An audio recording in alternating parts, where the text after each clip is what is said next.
سلام، امیدوارم که حالتون خوب باشه. خب توی این ویدیو آموزشی میخوام با کدهای پایتون احساسات یک متن رو تشخیص بدم.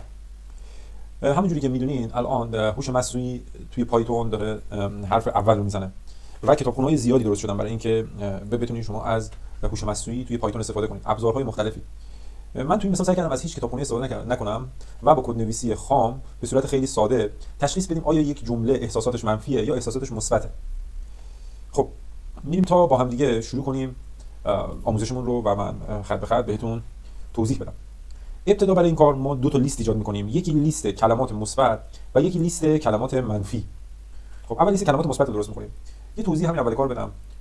ما میتونیم برای این کار در واقع از یه کتابخونه‌های خاصی استفاده بکنیم توی پایتون که دیگه نیاز نباشه لیست کلمات خوب و منفی رو به پایتون بدیم. ولی من تو اینجا می‌خوام خیلی برنامه ساده باشه و از هیچ کتابخونه‌ای استفاده نکنم و شما اگه خواستین حالا بعداً این لیست خودتون گسترش بدین یا اتصالش بدین به یه کتابخونه‌ای که از قبل نوشته شده که کلمات مثبت و منفی رو از اونجا بخونن. خب من اینجا نیاز دارم دو تا لیست باشه، یکی لیست کلمات مثبت پوزیتیو وردز میذارم، مثلا کلمات مثبت مثلا هپی، مثلا گود، مثلا گریت،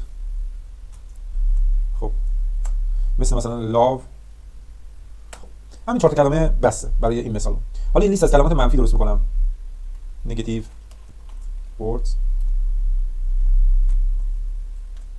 مثلا کلمه sad، bad، angry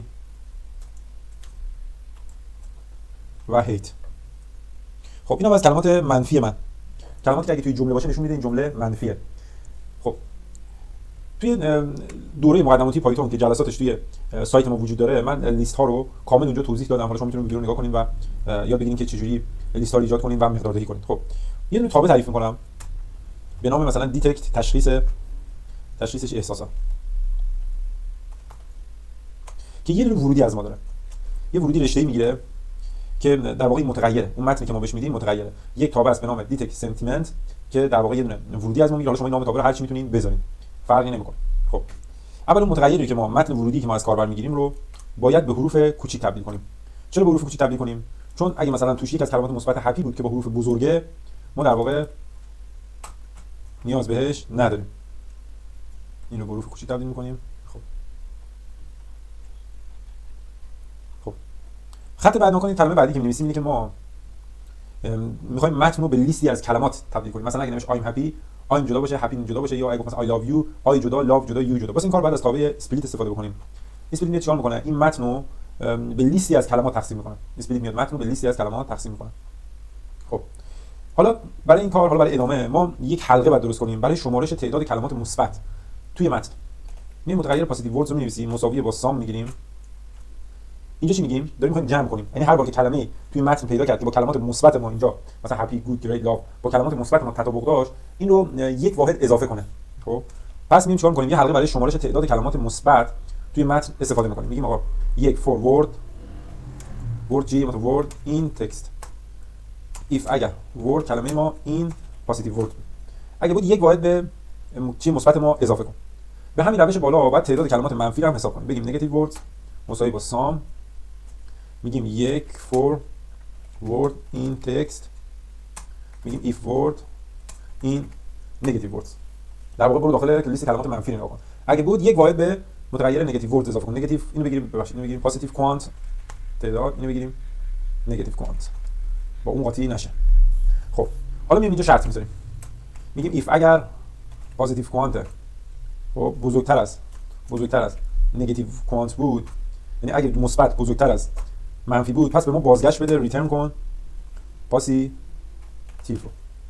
خب الیف در غیر این صورت اگر نگاتیو کوانت بزرگتر از پوزیتیو کوانت بود، اگه این بزرگتر از این بود، اون وقت چیکار کنه؟ اون وقت بیاد بذاریم من اینجا اینو پاک کنم پرانتزشو. اگه بود اینو چیکار کنه؟ این ریترن چی میشه؟ ریترن نگاتیو. یعنی چیه؟ یعنی منفیه، بارش بار منفی. اگه هیچ کدوم از اینا نبود، خب پس اگه هیچ کدوم از اینا نبود، این یعنی چی؟ یعنی خنثی. خب هیچ کدوم از اینا نباشه، این چی میشه؟ این میشه خنثی. میگیم ریترن نچرال. خب حالا باید بیایم بیرون متد، یعنی تعریف متد ما تموم شد. درسته؟ میایم بیرون متد تو این قسمت پرینت می‌کنیم خب الان اینجا ما در واقع یه دونه دوباره اون متد فراخوانی می‌کنیم و می‌خوایم یک جمله از کاربر بگیریم. پس با دستور اینپوت یک جمله از کاربر می‌گیریم و به کاربر میگیم اینتر تکست، یک تکست رو اومده که ما تشخیص بدیم که این جمله مثبت یا منفی. حالا خروجی برنامه نگاه کن، می‌نویسیم پای 0.4 نقطه پای، میگه اینتر تکست، یه تکست به ما بده. مثلا می‌ذارم I love you، اینتر که بزنیم میگه پازیتیو، این مثبته. I'm sad. خب بس دوباره برنامه رو اجرا کنم چون بعد از اینکه احساسات تشخیص میده برنامه میفته بیرون. حالا مثلا میگم چی I'm sad، من ناراحتم، بهم میگه نگاتیو. حالا اگه یه چیزی بگیم که مثلا خارج از اینا باشه، این به ما میگه خنثی، این میاد توی این حالت. خب به همین راحتی ما یه برنامه نوشتیم که احساسات یک جمله رو تشخیص میده. خب حالا دوباره میام طبق عادت خط به خط از اول برنامه رو توضیح میدم. توی خط اول ما چیکار کردیم؟ یک دو تا لیست تعریف کردیم که اولی لیست کلمات مثبت، دومی لیست کلمات منفیه. اینجا یه دونه متد تعریف کردیم که یه دونه متغیر ورودی رشته‌ای از ما میگیره. اینجا اومدیم کل اون رشته رو تبدیل به حروف کوچیک کردیم، بعد اینو به صورت لیستی از کلمات درآوردیم.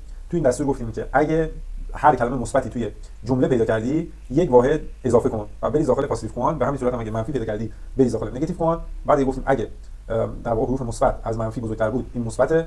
اگه منفی از مثبت بزرگتر بود، این منفیه. در این صورت خنثی. اینجا دستور کلیک نوشتیم که یه چیکار کنه، بیاد دیتکت کنه، اون متد اجرا کنه و یه دونه ورودی بگیره از کار. خب امیدوارم که این آموزش برای شما مفید واقع شده باشه. حالا شما میتونید این لیست ها رو گسترش بدین یا از یه سری کتابخونه‌ای استفاده بکنین که با فراخوانی این کتابخونه‌ها تشخیص مثبت یا منفی جمله رو بده. به همین راحتی شما یه برنامه هوش مصنوعی می‌نویسین و اینو میتونید با حالا با فریم ورک‌های مثل فلاسک اون رو به صورت API در بیارین و با فریم ورک‌های مثل جنگو اون رو به صورت سایت در بیارین و در واقع یک سایت هوش مصنوعی درست کنین که تشخیص احساسات یک متن رو بده. موفق باشین. خدا نگهدار.